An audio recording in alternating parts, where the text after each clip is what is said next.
All right, everybody, welcome to Math with Grace.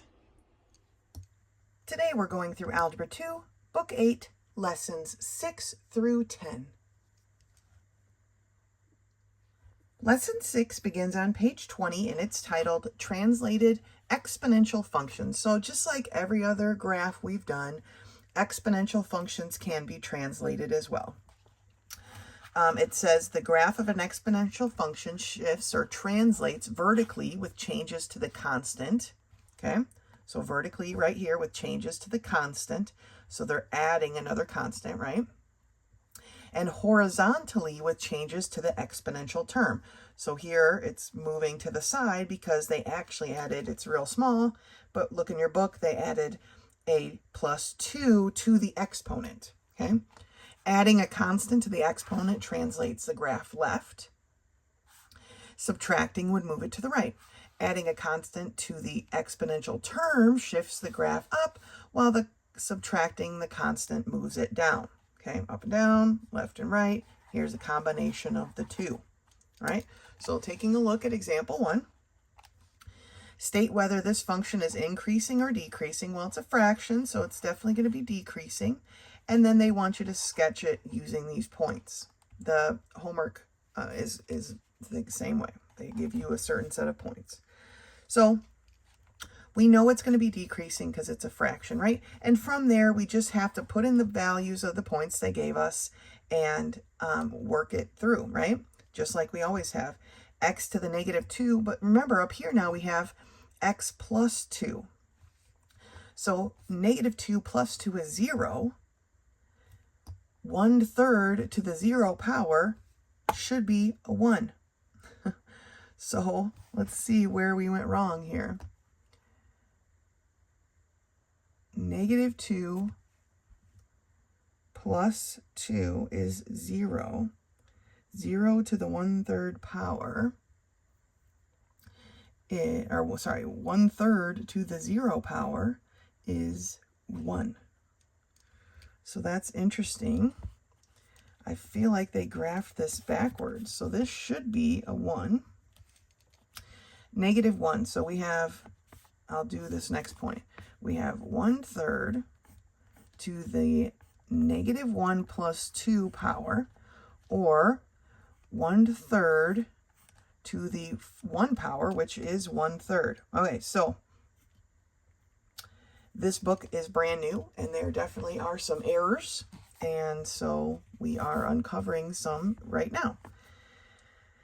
X is 0, so we have 1/3 to the 0 plus 2 power, which is 1/3 squared, right, which is 1/9, okay, and yeah, not 3, so this is going to be 1/9. To the 1 power would be 1/3 to the 1 plus 2, or 1/3 to the 3rd power. So 1/3 cubed is 1/27. So actually, this is going to be, yeah, it's still going to be decreasing, right? Just not quite the numbers that they've listed here, which is interesting. Maybe it was supposed to be 1/3 to the x plus, to the x power, then plus 2. Maybe that's what they were going with. I'll have to double check the numbers here. But for what they have written, we're solving it out right here. So this would be 1/27. Okay. And then we would have 1/3 to the 2 plus 2 power, or 1/3 to the 4th power, which is 1 to the 81. 3 times 3 is 9, times 3 is 27, times 3 is 81. Yeah, so 1/81th. Okay. Now, let's take a look if this was supposed to be y equals 1/3 to the x power plus 2. So if you took 1/3 to the negative 2 power and then added 2, this would be 9 plus 2, which is 11. So these numbers here are representative of this equation, which is not what's written here. This equation written here is representative of these numbers that I wrote. So just a small error in the book. I'm not really sure what they were going for. Obviously they were going for for this and not this. And so it's just a misprint. Okay. But sometimes the book does have errors and we just need to make sure we double check our math to find that out. Anyway, at the top of page 21 are the problems for today. So let me get out some graph paper and we'll take a look at these. So we are in Algebra 2, Book 8, Lesson 6, page 21. We have these three equations in which they would like us to make a table of values with this being our x values and then sketch a graph. Starting with number 1. We have y equals 2 raised to the quantity of x plus 1. Okay, so let's set up our chart. And we have -2, -1, 0, 1, and 2. Okay, so y equals 2 to the -2 plus 1 power, or this is going to end up being a -1, right? 2 to the -1 power is 1/2, right? To change, we got to cross the line to change the sign, right? 2 to the -1, you've got to bring it down to change the sign so it becomes a 1/2. This would be a 1 under here. To the -1 power would be 2, to our x being -1 would be -1 plus 1, or 2 to the 0 power, which is a 1. X being 0,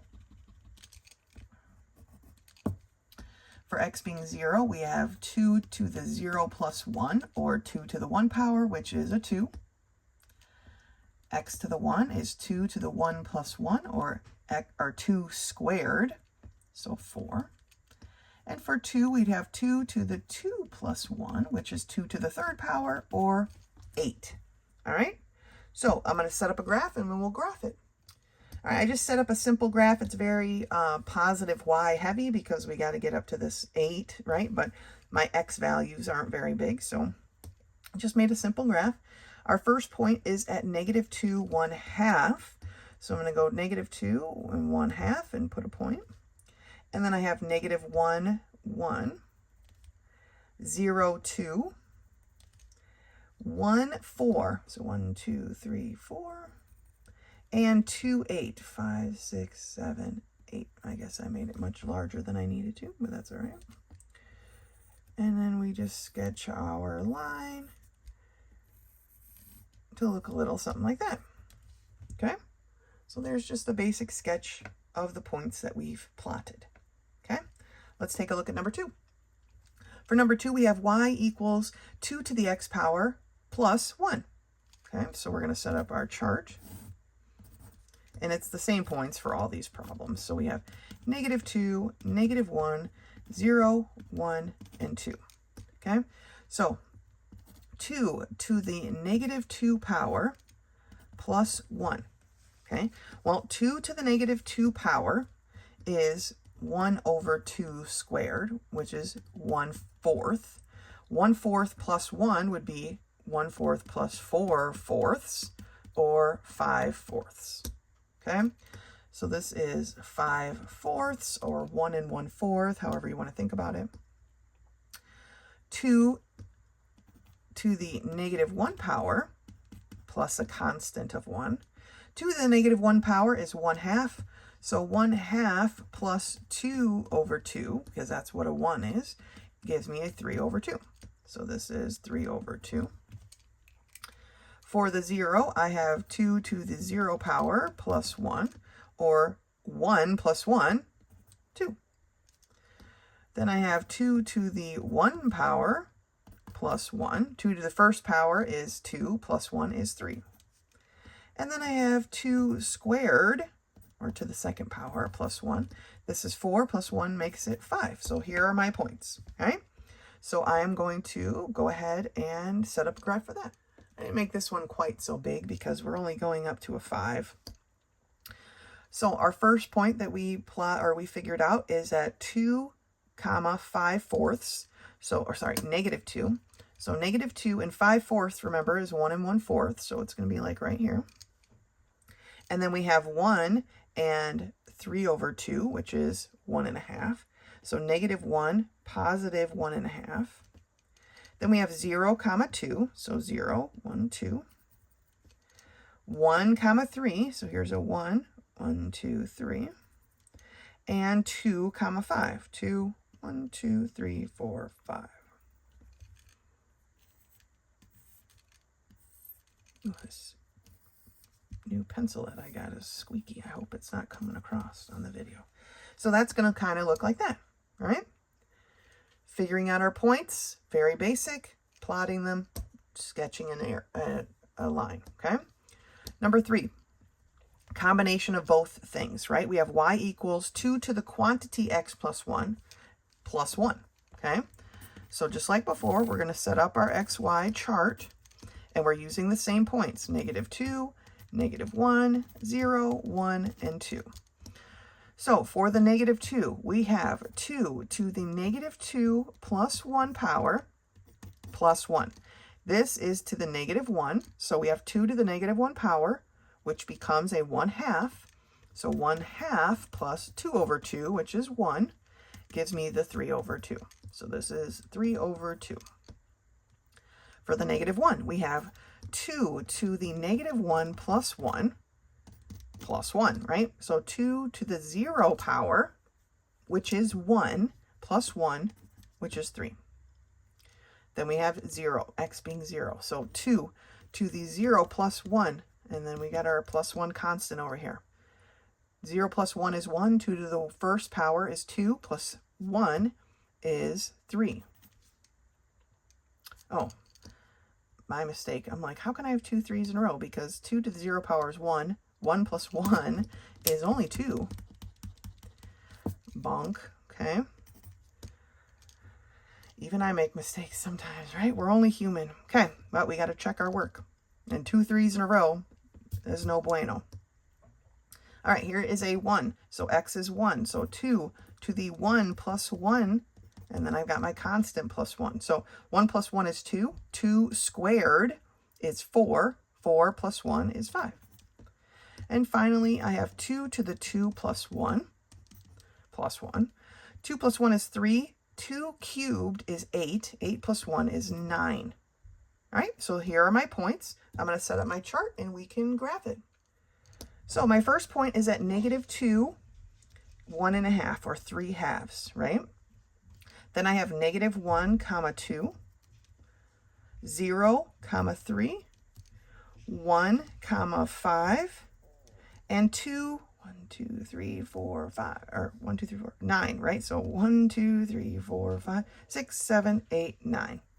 2, 9. Connecting my dots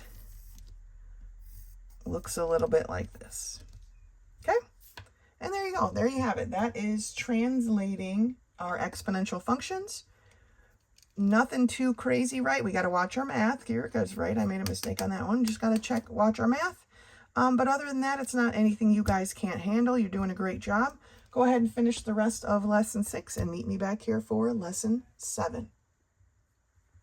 Lesson 7 begins on page 23, and it's titled Conic Sections and Analytic Geometry, Translated Parabolas. Okay, so just like we translated in the last lesson, we're translating here. This is the equation for the parabola that we've been using, x squared equals 4py. But the equation for a parabola with its vertex translated looks like this. Remember our h comma k, we've used that before, right? So it's the quantity x minus h squared equals 4p times the quantity y minus k. Remember that these minuses are part of the equation, okay? They are part of the equation. So if this is a plus here in our problem that's given to us, then we know that our h and k has to be negative because that's the only way to make these positive, right? But if the negatives are here, then we know our hk is positive because these negatives are part of the equation. let's look at the examples that they've given us here. And a reminder, if P is positive, the parabola opens up. If it's negative, the parabola opens down. So they want you to write an equation for a parabola with a vertex at 5, -2 and a focus at 5, -3/2. This is what we're going for, the general form, right? But we've got to find the information that we need. So first we can put in our HK because we have that, right? Our vertex is at 5, -2. So my H is a 5 and my K is a -2. So they put, right, can we have a minus in math? No, we cannot. So that needs to be changed to a plus, which they don't do until way down here, right? To find our P, because remember, the focus is P distance away from the vertex. They're both 5 because that doesn't change, but the distance from -2 to -3/2 is what we're looking for, okay? And that distance, we take the focus minus the vertex. So -3/2 is where the focus is, minus the vertex, which is at a -2. So -2 or +2. So we have 1.5 basically, +2 tells me that our P is +1/2. Once we multiply that by 4, then we'll have the number that goes here. So 4 times 1/2 is 2. And then here is our equation for this parabola. Okay? Now, example 2 wants us to determine the vertex, focus, and directrix of the parabola by the given equation, and then sketch it. Okay? Well, if this is our given equation, remember our H, K, but these are supposed to be negative if the equation is in its base form, right? So that tells me that this 1 is a -1, and then our K is a +3. So here is the vertex point, which is the main thing that we're looking for, right? So now we need to find our focus and our directrix. Now, they just give you that P equals -2, but how do we find that? Well, we know that this is equal to 4P. 4P is equal to -8, so P must be a -2, right? You divide both sides by 4, that's how they found this. Okay, because remember in the general equation, the 4P comes before the Y whatever. So whatever this number is, sorry, this number here, has to be equal to 4P. Okay? And that's what they did here. They pulled the 4 out, and that left the -2, so P must be a -2. All right. So if P is -2, that means that the focus is 2 units below the vertex, or the point -1, 3. This should be 3, because that's where our vertex is, not -1, 1. Yeah, so the vertex is here at -1, 3. Oh, I see. So this is 2 points below it, which gives it a -1, 1. So the focus, sometimes the way they write this, is at -1, 1. Okay? Because it's 2 points lower, it's opening down because our P is negative, right? So it's P is negative, the parabola opens down. And the directrix then would be 2 points above that, or at Y equals -5, or +5, +5, goodness gracious. All right, so I believe if we turn the page, yep, it's just problems to work on, so let's do those together. So we are in Algebra 2, Book 8, Lesson 7, page 24.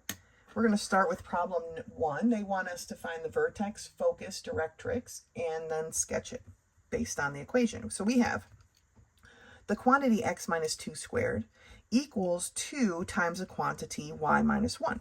All right, so let's take a look at where our vertex is. This is in standard form, so I'm just going to say vertex is equal to a +2, right? What is going to make x minus 2 equal 0? Well, it's going to be a +2. What's going to make y minus 1 0? It's going to be a +1. So my vertex is at 2, 1. My focus and my directrix we'll find from there. But to find these, first we have to figure out our p. And we know that 4p is going to equal 2. It's going to be whatever this number is sitting out here. So p must be 1/2, right? We divide both sides by 4. 2 divided by 4 is 1/2. All right? So if my p is a positive 1/2, that means my focus is 1/2 point higher than 1. So my focus is going to be at 2, 1.5, or 3/2. My directrix is going to be a 1/2 point lower. So it's going to be at y equals, because remember the directrix is a line, not just a point. So it's going to be at y equals 1/2, because 1 minus 1/2 is 1/2.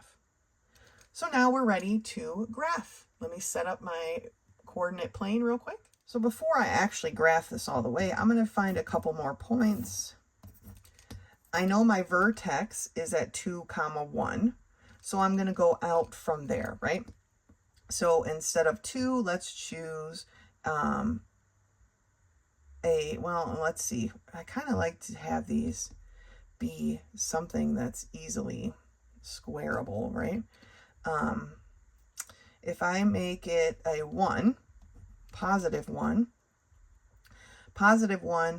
minus 2 is negative 1. Negative 1 squared is a positive 1. So then I have 1 is equal to 2y minus 2, right, if we distribute. Adding 2 to both sides gives me 3 is equal to 2y, so y is equal to 3 over 2. 3 over 2. So when x is 1, y is 3 over 2.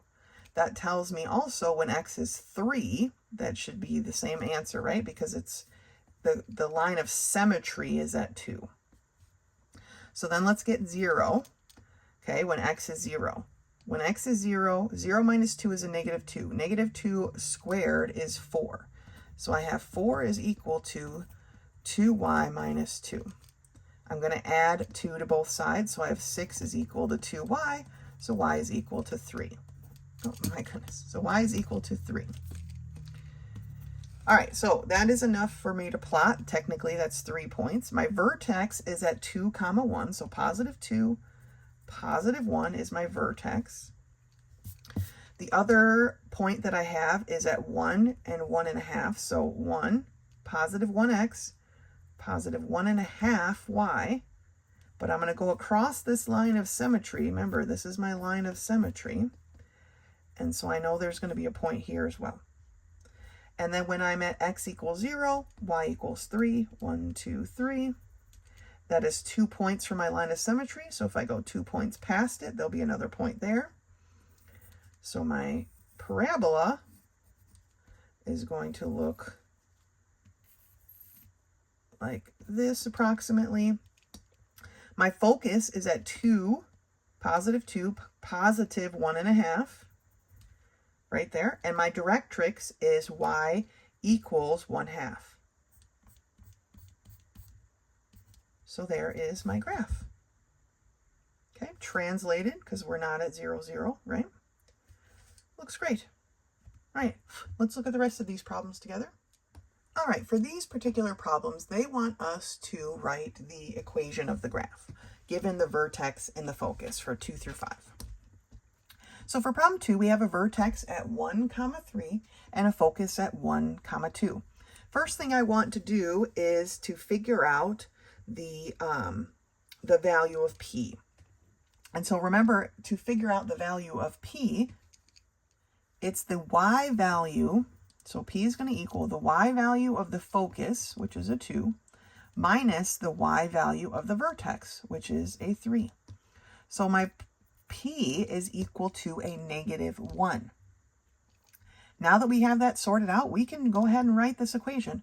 Remember, it's in the form of x minus h, quantity squared, equals 4p times y minus k, not squared, just regular. Okay, so I have x minus 1, the quantity squared, because this is our vertex, that's my h, All right, here's my h, here's my k, equals 4 times p. So negative 4 times y minus k, or 3. And that's my equation for this parabola, okay? So number 3, my vertex is at negative 3, comma 1. The focus is at negative 3, comma 0. So first thing first, I need to find my p. My p is the focus minus the vertex, okay? Y values. Y value minus the y value. So again, my p is at a negative 1. So my equation is x, this time it's plus 3, the quantity squared, equals negative 4 times y minus 1. Okay, and there's that equation. Now you can write it as 4 times negative 1, but might as well just, because that would be 4p, right? But putting them together is just finishing the problem, okay? All right, number 4. My vertex is at 4, comma 3. My focus is at 4, comma 7 halves. So for my p, it's going to equal 7 over 2 minus 3. Well, what is that? 7 over 2 minus, how do I get 3 to have a denominator of 2? Well, it's going to be a 6 over 2, right? 6 over 2 is 3. So 7 over 2 minus 6 over 2 is 1 over 2. So my p is finally a positive number. That's great. So I have x minus 4, the quantity squared, equals 4 times 1/2, which is a 2. And that's times the quantity y minus 3. Okay? We could do these all day. Number 5, the vertex is at negative 2, comma negative 5. My focus is at negative 2, comma negative 6. All right? So my p is going to equal negative 6 minus negative 5. Remember, this minus is part of the formula we use to find the p. We can't have a minus minus in math, so it becomes a plus. Negative 6 plus 5 equals negative 1. So my p, again, is a negative 1. So my formula looks like this. X plus 2, because it would be a minus minus 2, right? The quantity squared. 4 times a negative 1 is a negative 4. And then it's y minus, plus 5, because that's a negative 5. Okay, again, we're looking at this. How would I make this number 0? I would have to add 5. How would I make a negative 2 0? I would have to add 2. Okay, and that's the equation for that one. All right, great job. Nothing we haven't worked on before. We're just adding a part, right? That's what math is. We learn something and then we add another piece to it, and we just keep building our skills. It's fantastic. All right, great job. Lesson 7, finish the review portion. Meet me back here for lesson 8. Lesson 8 begins on page 26, and it's titled Cosine Function.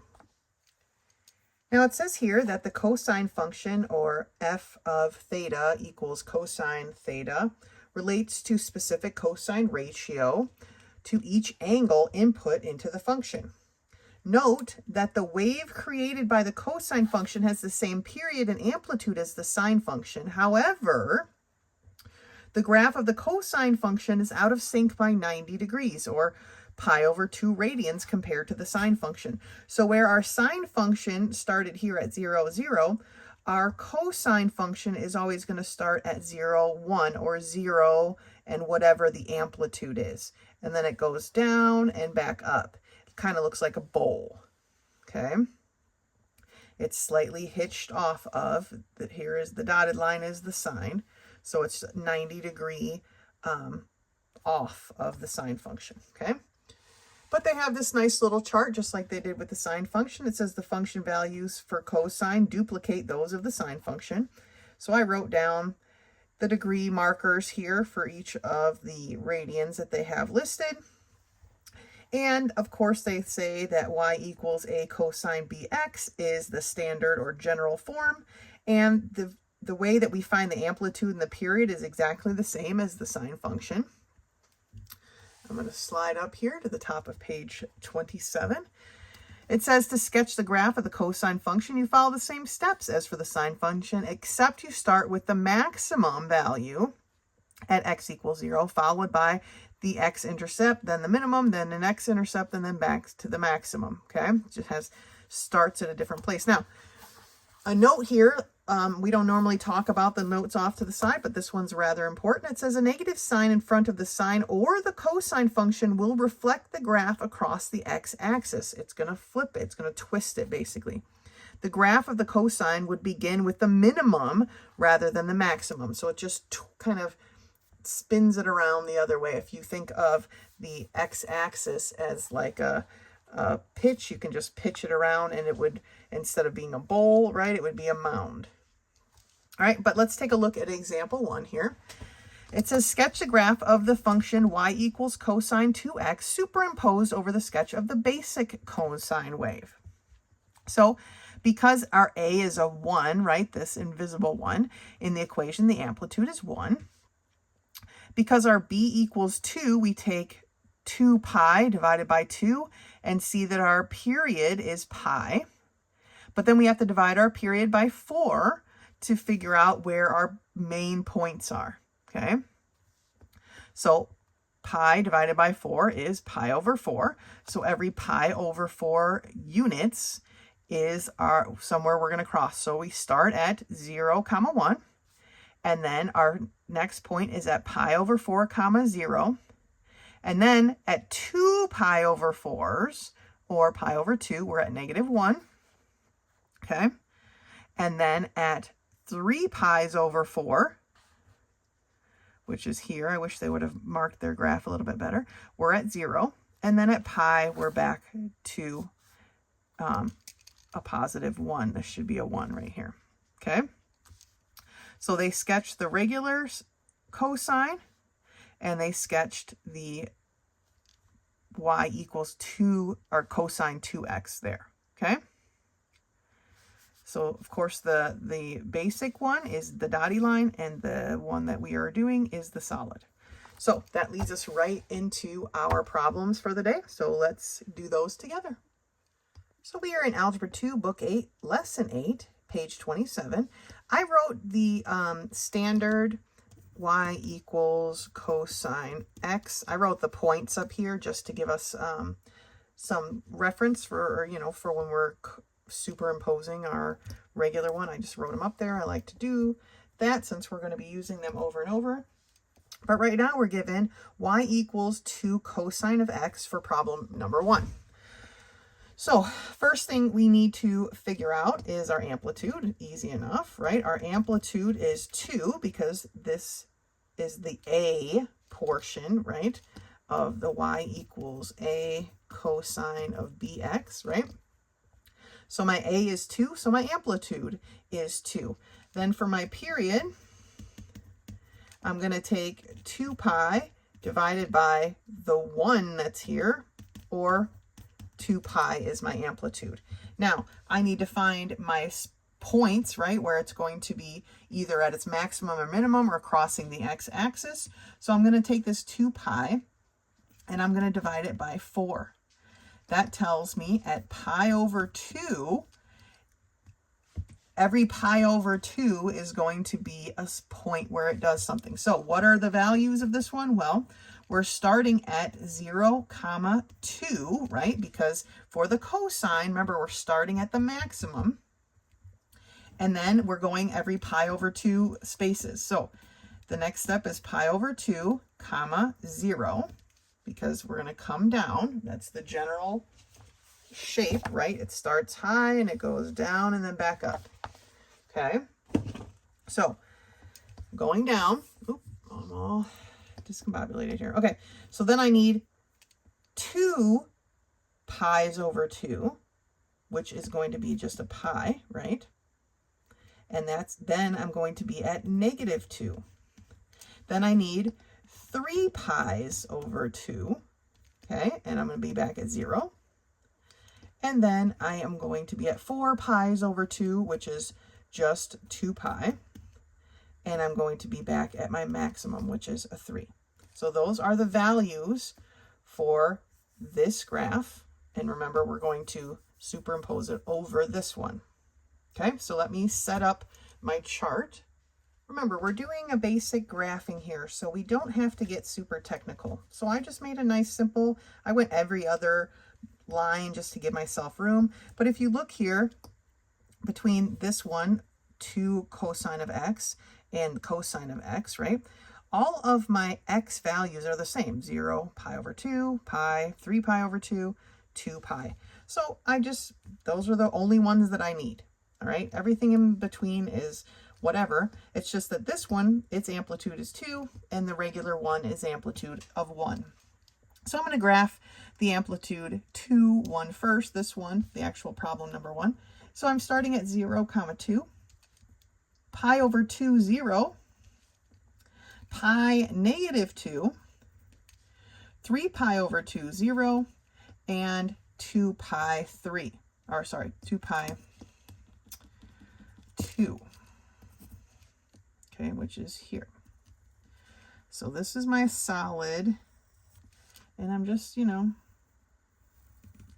doing a basic graphing here. My pencil is being super squeaky. Not a fan. Okay. So it's going to look basically like that. Like I said, it's kind of a bowl, right? A cup. So then let's do the standard, y equals cosine of x. I'm starting at 0, 1, pi over 2, 0, pi negative 1, 3 pi over 2, 0, and 2 pi 1. Okay, this one's a dotty line.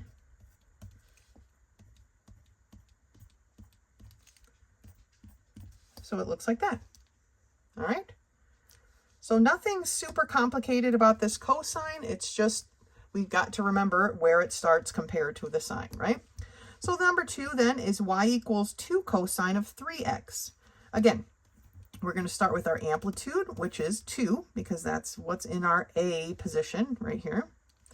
The period is going to be equal to 2 pi divided by 3, okay, which is what we've given here, or 2 pi over 3. That is the period. Now, to find our pieces, right, we want to divide that by 4, or we're going to have 2 pi over 3 multiplied by 1/4, right, which is going to be 2 pi over 12 or pi over 6. So every pi over 6 pieces or steps is another point, another important point, right? So for this graph, we are going to be starting at 0, comma, our amplitude is 2, so 0, comma 2. Then we have pi over 6, comma, 0. Remember, because we're coming down, we start high and we go down. So pi over 6, comma 0. Then we have 2 pi over 6, which is pi over 3, right, comma, negative 2. Then we have 3 pi's over 6, which is pi over 2, comma 0. And then we have 4 pi's over 6, which is 2 pi over 3, comma, back up to our maximum, which is a 2. All right, so let's get, now this time, right, we're not quite lining up. This point lines up with the second point of here is our 1, 2, 3, 4th point, right, is this second point. So we have to take that into consideration so that we have enough space to graph this as well as that. So let's set up that coordinate plane. All right, so I've set up my coordinate plane here, and I need to look at my periods, one of which is a 1, right, and the other is a 2. So I'm going to mark this -1 and a -2. And you might notice that I've got a bunch of points here, but then these are kind of spread out. These I needed to put close together to fit in for this one. But then I didn't really need to write in all these different points because I'm only crossing here at these 3 points as we go forward. So I didn't bother filling in the rest. If you're wondering, oh, how did you get all that? Remember, I handed these out in class. And so I just followed along. okay, with the points that I needed. So this time I'm going to start with my y equals 2 cosine of 3x with these points. So I'm at 0, positive 2. Then I am at pi over 6, 0. I'm at pi over 3, negative 2. I'm at pi over 2, 0.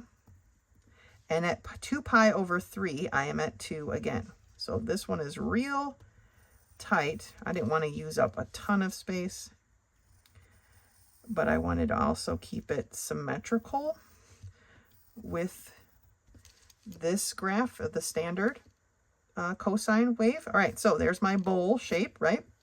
So now let's graph the standard. So it's going to be at 0, 1. Pi over 2, which is here, 0. Pi, negative 1. 3 pi over 2, 0. And 2 pi, 1. Remember, this is our dotted line. It's going to zoom around and look like that. So there we have it, okay? So we find our amplitude and our period the exact same way as we did with the sine, okay? We divide our period by 4 to get the pieces that we need, and then that allows us to find each point, and then we graph them, all right? That's it for lesson 8. Go ahead and finish the review problems and meet me back here for lesson 9. Lesson 9 begins on page 30, and it's titled Geometric Series. It says here a geometric sequence is an arrangement of numbers that increase by a factor called the common ratio. We've done that before, right? A geometric series is the sum of all those numbers. Obviously, just like with the arithmetic, if it's an infinite series, we can't find the sum because it goes on and on forever, amen. But unlike the arithmetic series, the geometric series just has one formula that we're going to use. So this is the formula to find the sum of the nth term of a geometric series. So it's s to the n, so sum of the nth term equals a to the 1 times a quantity 1 minus r to the n, remember r is the common ratio, over 1 minus r. All right, so that's the formula. Example 1 has a slight error. This was a 5, but that should have been a 54. They just forgot the 4. So in this series, 2 plus 6 plus 8 plus 54, they want the s to the 10th of the 10th position, okay? And so we find that 6 divided by 2 is 3, 18 divided by 6 is 3, 54 divided by 18 is 3, the common ratio is 3. And we know our a to the 1 right here, and that's all we need, all right? And so we just put that information into the formula, and we get that the sum of the 10th term of all the terms up to 10 is 59,048, okay? Example 2 is a bit of a story problem. Jesse agrees to work for 1 cent on the first day, 2 on the second, 4 cents on the third day, etc. How much money will he have earned by the 20th day? Well, our a sub 1 is 1, and our common ratio is 2, right? 2 divided by 1 is 2, 4 divided by 2 is 2, and so on. But again, this problem has a bit of an error. So when they put in their information, they substitute in their information, they put a 2 right here, and it should have been a 1.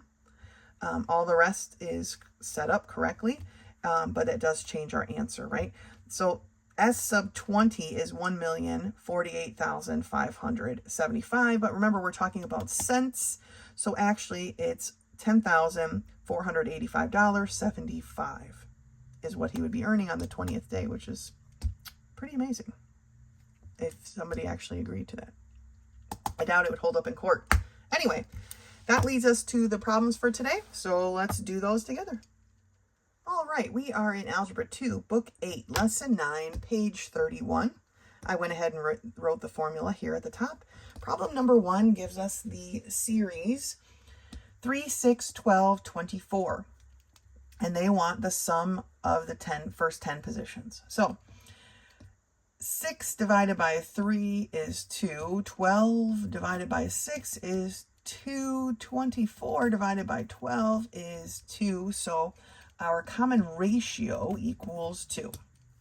Now that we know that, we can use our formula. So a sub 1 is 3. So 3 times 1 minus 2 to the 10th power, okay, all over 1 minus 2. All right, well, 2 to the 10th power is a fairly large number. So we are going to go ahead and just use our calculator. So if you have a calculator like this, it makes it fairly easy. Most of them have the answer button where you can like transfer your answer from one to the other. So you can do this in two ways. You can start here and use the answer button and work backwards. Or you can start here and use the parenthesis keys if you have them, right? These parenthesis keys, and actually just set this problem up fully how it's written here, all right? And remember at the end to divide by a -1, right? My denominator at this point is a -1. So that being said, I'm going to start with the 2 to the 10th and work backwards. So I have to look at this calculator for a second. All right, so to raise, let me put this in a place that you can actually see it. To raise something to a power is this little X to the box button on my calculator. Sometimes it just has like a little caret, or is that what those are called? All right, so 2 to the 10th power, closing in parentheses, equals 1024. So 1 minus that answer is -1023 times 3 is -3069 divided by a -1. I'm not going to bother. The answer is a positive 3069. Okay. So that is the sum of the first 10 numbers in this series. Okay. Now, the next one I will do like with the parenthesis method so you can see the difference in putting that in your calculator. For number 2, we have a sub 1 equals -5. Our common ratio is equal to -2, and they are looking for s sub 10. So, substituting what we know, we have -5 times the quantity 1 minus -2 to the n power, which is a 10. Now, you might be tempted to make this a positive, but that would be a mistake, okay? We need to take the -2 to the 10th power first, because that's an even number of negatives. This number is actually going to end up being a positive number, and then it will be negative. So if you positive it out right now, you're making a mistake. That's not the correct way to do it, okay? And then we have 1 minus -2. So our denominator, right, is now a 3. So that's what we're going to be dividing by. So let me get this where we can see it. To set it up with the parentheses, okay, we are going to have a -5 parenthesis 1 minus, and I am putting in the parentheses for my -2 raised to the power, oh, I should probably put that in parentheses, raised to the power of 10. And I got to close the parentheses. You want all of your parentheses closed, and the big one is closed. You hit equal. So the numerator is 5,115. Now I have to divide that by 3. And so my answer is 1,705. Okay? So that's the two different methods, right? You can start with your exponential and kind of work backwards with the answer button, or you can just put the whole thing in, make sure you parenthesis the heck out of what needs to be parenthesed, okay? And you can put the whole thing in and just do it that way. Either way, it's exactly the same. I got to erase this because it's super annoying me. Okay. All right. Let's look at number 3. For number 3, we have the series 1,000, 500, 250, 125. And they want the sum of the first 6 numbers. So 500 divided by 1,000 is 1/2. 250 divided by 500 is 1/2. And 125 divided by 250 is 1/2. So my common ratio is 1/2. Now we have all that we need. So my a sub 1 is 1,000, okay, times 1 minus my common ratio, which is 1/2, raised to the power of 6, okay, all over 1 minus 1/2. So my denominator is 1/2. In the long run, calculator-wise, it's best to probably do this as a 0.5, because that's what a 1/2 is, right? So I have 0.5 raised to the 6th power. I'm going to work from the exponent backwards. Okay, so it equals this number.